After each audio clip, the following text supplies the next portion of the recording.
Work starts at 9, not 9:15.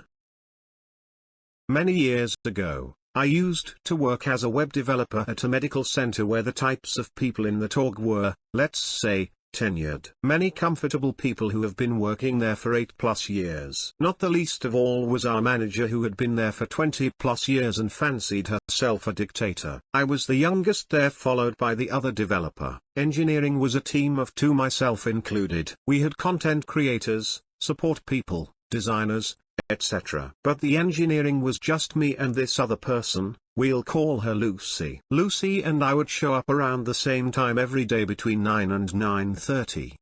No big deal, we thought, since we typically ate quick lunches at our desk and stayed long after 5 to actually get some focus time in and get stuff done. Our manager typically showed up early around 7:30 or 8 and would leave the office at 3:30 or 4 to skip traffic. Now, at some point, our manager was on some sort of power trip and decided it was necessary to call the full team meeting to inform us that work starts at 9, not 9:15, not 9:30, but 9. Me, being a young smartass, decided to fight this tyranny and asked her what time does work end? To which she very calmly stated 5. So, I asked how come she leaves at 4, and she explained that she shows up early and therefore gets to leave early.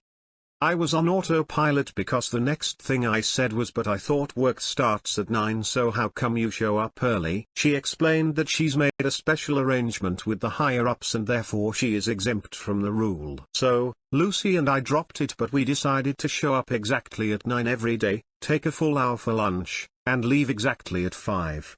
Meetings all day and work due tomorrow? Sorry, but work ends at 5. Working on an issue where stopping halfway means it would take longer to pick it up tomorrow?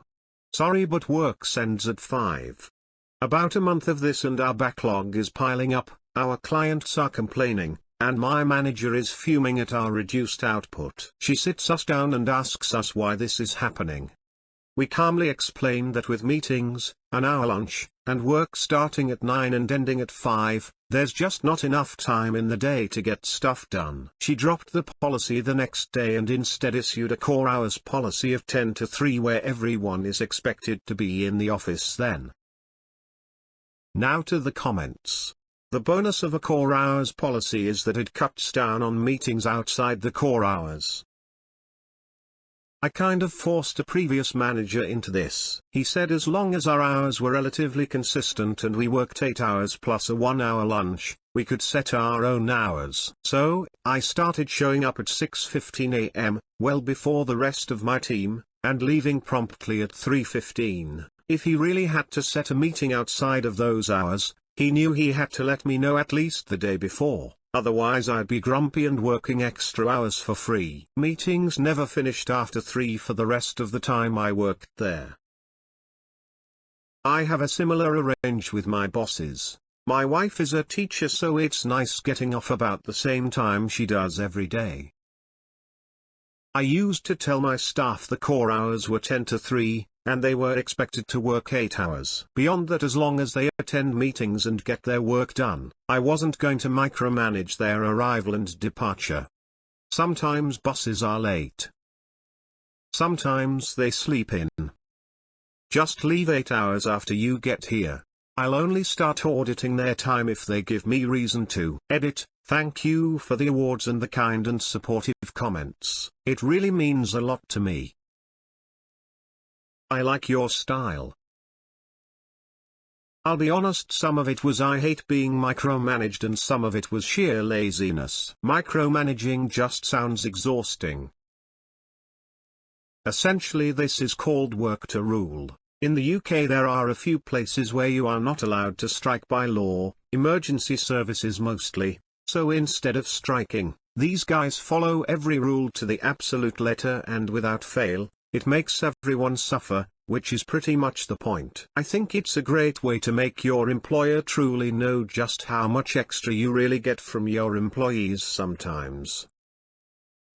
Work to rule is effective enough that even in jobs where striking is an option, they'll do work to rule first because of how disruptive it is to everyone, while the workers still get full pay. Happens almost every time contract negotiations come up for teachers here because the government refuses even cost of living raises, but also wants to make mandatory online classes and increase class sizes so teachers have to do more work for the same pay. Parents get pissed when they find out that little Timmy doesn't get to play soccer this year because we do that voluntarily and it isn't actually a part of the job. Ontario.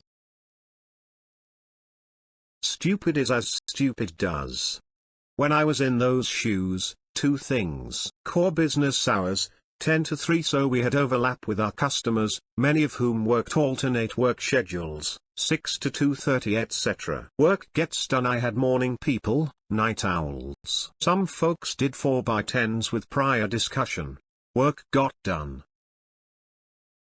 I still laugh about old job sending out a 10 to 3 core hours email. It was followed 3 days later by a clarification that your 8 hours had to overlap 10 to 3, not that you could work just 10 to 3. And yes, it was the Unix team again.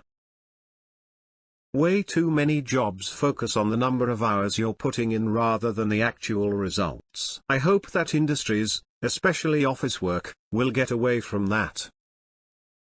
I had people in India, Morocco, Glasgow, London, New York, and Chicago. I regularly started my day at 3 a.m. I could get so much done before people started showing up at 7 a.m. to 8 a.m. I would usually leave the office sometime after lunch. My witch boss once got all pissy because the CIO wanted an update on a project and because she was a useless piece of shit she didn't know and couldn't find me at 2 p.m. because I was at home already. So, she pulled that crap with me about working hours. So, I started coming in at 8 a.m., which is 2 p.m. in England and 7:30 p.m. in India, and had no direct contact with a large number of my people. That didn't last long. Work may start at 9, but I expect you here 15 minutes earlier to start working for free. That was my last job. They were sticklers about overtime as well, so you had to log in exactly at 7:55 and out at exactly 4:55. You were expected to be there, logged in, and ready to work at 7:55 though, so there was usually a mad scramble to get logged into your garbage VDI and be ready to take calls immediately. Your 30-minute unpaid lunch was watched like a hawk to make sure you took it, but your paid breaks were pretty much optional to the managers. I took another job not long after starting there. I once worked in a restaurant for 6 hours. Where the staff needed management to approve their clock out and their clock in for lunch. On a busy day, that's a lot of time wasted waiting for the manager, or trying to find them, and management's time wasted having to derail their work to clock employees in and out. This wasn't the main reason I quit, but it was on the list. Oh wow, it's like if workers are given a little bit of flexibility in their schedules to get things done, then they will, generally, happily adjust to make sure things got done and stay happy about it. What a novel idea. Perfect example of MC here. I see the comments stating that you are now working for free, but I understand the flexibility is more valuable here. Either way, maybe the manager will use their brain more before putting forth silly rules and take away all our good stories? Oh hell no. This seems more like they need to hire an additional person. If you are salaried and having to work additional hours to complete work all the time, that is pretty much free labor hours for them. Get you a raise at least, but issue is with staffing, or with their management of your time. OP replied. The thing with most software engineering jobs that managers don't understand is that breaking my focus means that I'll need another 20 or so minutes to get back into focus. Oftentimes I'll have 30 minutes or an hour between meetings where it's not worth getting back into focus, so it's just dead time. That's why I find myself working later than what the typical hours are. Core hours helped here because I knew that from 3 o'clock onwards I won't be interrupted. The software company has been experimenting with no internal meeting days. Response has been overwhelmingly positive from both engineers and business.